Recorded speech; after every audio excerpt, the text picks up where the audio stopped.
I'm reading from Diaspo Renga, a poetic collaboration between Marilyn Hacker and I, and I'm starting with one of the Rengas that Deema wrote, that's myself.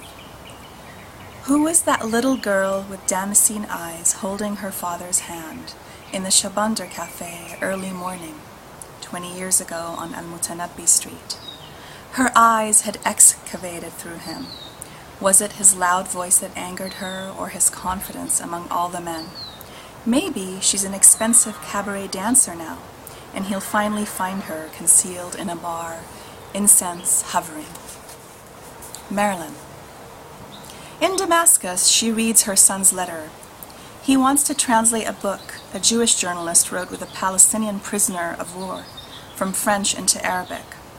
His carte de séjour was renewed. As she folds up the foolscap, she remembers Deema.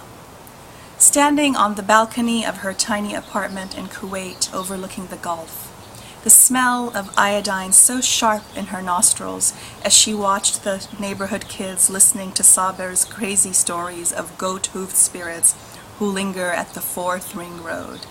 Dear God, she sighs. Marilyn.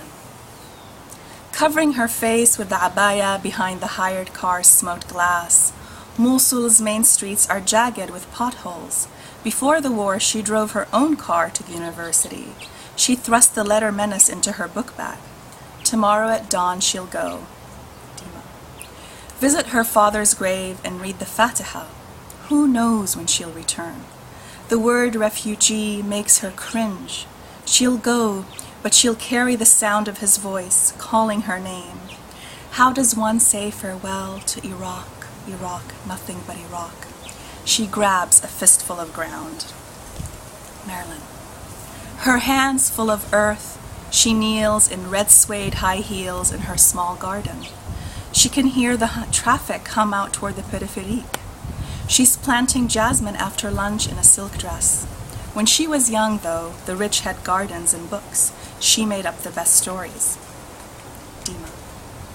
After she died, he'd lie down on the great white bed where she used to comb his eyebrows with her fingers until he fell asleep. He'd wake up to the early evening mu'adhin, the roasting frike, and the poem, sitting in a garden, ropes of wisteria.